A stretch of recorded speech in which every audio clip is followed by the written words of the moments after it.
How's it going, CoasterPals? Following the summer season, we have gained a ton of new coaster credits.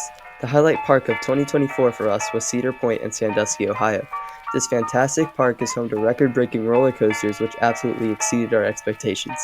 Here's our list of the top 5 best coasters at Cedar Point.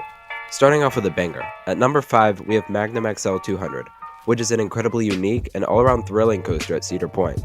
It has its lovers, and it has its haters, but we adore it.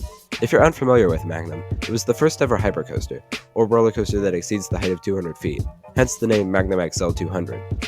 It was also brought to life by the manufacturer Aerodynamics, who at the time did not use computers to design their track.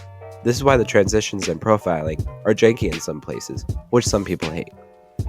With this being said, we actually love the jankiness of this coaster. Just look at the ending bunny hills. In the front, you get yeeted over the triangle airtime hills, which delivers some of the strongest ejector that we have ever experienced on a roller coaster. The history of Magnum just adds to the experience because it is insane that Cedar Point was able to make a ride this intense such a long time ago.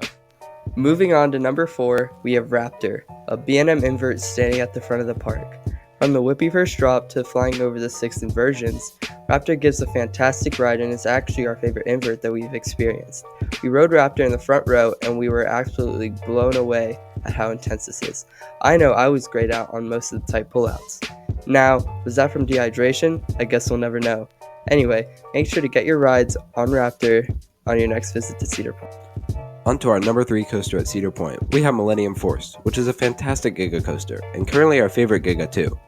Millie is one of the more polarizing coasters, but we lean towards the love side of it. There are some decent positive forces on the pullout of the first drop, and that overbank turn following it. There is also some weak floater on the 2 airtime hills connecting the coaster to Millennium Island, but really, this coaster is all about the speed. The low to the ground turns keep you at that insane speed and really keeps the pacing alive. Pulling through the 2 tunnels also enhances the speed greatly, and is arguably the best part of the ride at night. And speaking of night rides, Millie was our last ride of the night on our 2024 visit, and was hands down the most fun we've ever had on any coaster ever. This is a must ride at night, and one of the best coasters there is, period. Next up, at our number 2 spot is Maverick, which is nothing short of elite. Even though this ride is not as tall as the other rides on this list, it gives a killer ride experience with the various different elements. The one-of-a-kind launch lift hill throws you over the 95-degree drop, delivering crazy airtime in the back rows. And the snappy switchbacks give incredible lateral and airtime forces.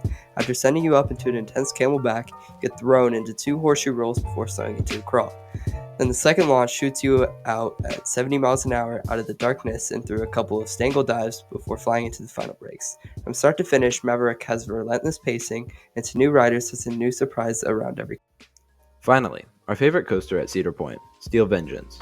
This is the highlight coaster that we rode this year, and is well regarded as one of the best coasters in the entire world. As airtime junkies, we just can't get enough of this coaster, with its almost 30 seconds of pure exhilarating airtime through the 2.5-minute ride. There isn't a single dead moment anywhere on Vengeance, and it has the best layout on any RMC in our opinion. We really couldn't ask for a better ride to be so close to home for us. Honestly, we were speechless when we hit the brakes, and it left us satisfied after riding. The view of the lake that you get from the lift hill is unmatched, and that vertical drop gives insane ejector in the back. Then, the first half gives the best airtime and most whippy inversions in the park. After flying through the mid-course, you get thrown into intense inversions inside the ride structure, which gives fantastic hand chopper.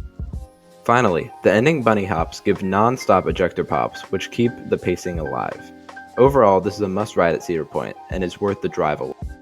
Anyway, get out to Cedar Point and ride some of these world-class coasters as soon as you can. I hope you enjoyed this video, and as always, we'll catch you on the next ride.